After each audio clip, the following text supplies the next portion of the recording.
India முழுக்க போதைப் பொருட்களை குஜராத்திலிருந்து ஒவ்வொரு மாநிலங்களுக்கும் அனுப்பி வருகிறார்கள். இதில் குஜராத்திலிருந்து சென்னைக்கு கடத்தி வரப்பட்ட போதைப் பொருட்கள் அங்கிருந்து தூத்துக்குடி, ராமநாதபுரம் வழியாக இலங்கைக்கு கடத்தப்படுவதாக தகவல் கிடைத்த நிலையில் இந்த 3 பகுதியிலும் வருவாய் புலனாய்வு அதிகாரிகள், போதைப் பொருள் கடத்தல் தடுப்பு பிரிவினர், தமிழக காவல்துறையினர், கடலோர காவல்படையினர் தீவிர சோதனைகளை நடத்தி வருகிறார்கள்.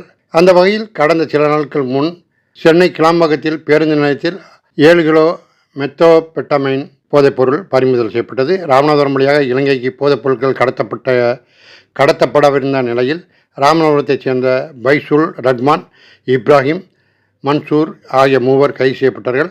இதேபோல் கடந்த வாரம் சென்னையில் புலனாய்வு இயக்குநரக அதிகாரிகள் அதிரடி சோதனை நடத்தியுள்ளனர். அந்த சோதனையின் போது சுமார் 50,65 லட்சம் ரூபாய் மதிப்பிலான 10 கிலோ எடையுள்ள மெத்தபெட்டமைன் என்ற போதைப்பொருள் பறிமுதல் செய்யப்பட்டது. இப்படியாக தமிழகத்தை மையமாக வைத்து போதைப்பொருள் கடத்தப்படுவது அதிகரித்து வருகிறது. போதைப்பொருள் தட்டுப்பாடு இல்லாமல் குஜராத் துறைமுகம் வழியாக வருவதாக கூறப்படுகிறது. இதனால் இந்தியா முழுக்க போதைப்பொருள் கடத்துவதும் பயன்படுத்தவும் அதிகரித்துள்ளது. இதனால் இளைஞர்கள் எதிர்காலமே வீணாகி கொண்டிருப்பதாக எதிர்க்கட்சிகள் அனைத்தும் குற்றம் சாட்டி வருகின்றன. இந்த நிலையில் தற்போது தூத்துக்குடியில் சாரஸ் என்ற போதைப்பொருள் பிடிபட்டிருப்பது மிகுந்த அதிர்ச்சியை ஏற்படுத்தியிருக்கிறது. மெத்தபெட்டமைன் பொருளுக்கு முன் புதிதாக சாரஸ் என்ற பொருளும் கடத்தப்பட்டிருக்கிறது.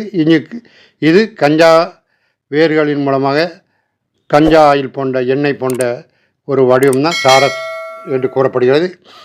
இதை கடல் வழியாக இலங்கைக்கு கடத்தப்போவதாக கியூ பிரான்ச் போலீஸாருக்கு, காவல்துறையினருக்கு தகவல் கிடைத்தது.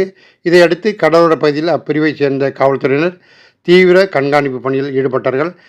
தூத்துக்குடி திரேஸ்வரம் பகுதியில் சிலர் சந்தேகத்துக்கு இடமான முறையில் செயல்பாடுகள் இருந்தனால் அவர்களை பிடித்து விசாரித்தார்கள்.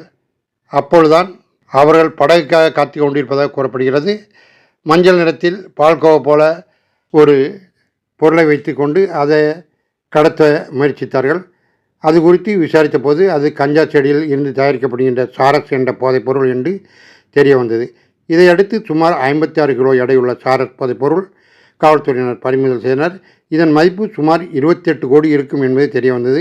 இந்த கடத்தல் தொடர்பாக வழக்குரைஞர் அமல்ராஜ், சுனாமி காலனியைச் சேர்ந்த நிசாந்தன், கோயில்பிள்ளை விலையைச் சேர்ந்த இன்ஃபென்ட் விக்டர் ஆகியோர்களை காவல்துறையினர் கைது செய்தனார்கள். ஆந்திராவிலிருந்து சாலை வழியாக இந்த போதைப்பொருளை கடத்தி வந்து சென்னைக்கு கொண்டு வந்து அங்கிருந்து பிரித்து அனுப்பப்பட்டும் ராமநாதபுரத்துக்கும் தூத்துக்குடிக்கும் பிரித்து அனுப்பப்பட்டதாக தெரிகிறது. இவர்கள் கடத்த இருந்தது தூத்துக்குடியிலிருந்து படகுமாக இலங்கைக்கு கடத்த முயன்ற தான் இவர்கள் பிடிபட்டார்கள். இது தொடர்பாக காவல்துறையினர் விசாரணை செய்து வருகிறார்கள். கடந்த ஒரு வாரத்தில் மட்டுமே தமிழ்நாட்டிலிருந்து சுமார் 80 கோடி ரூபாய் மதிப்புள்ள போதைப்பொருட்கள் பிடிபட்டுள்ளது கவனத்துக்குரியது.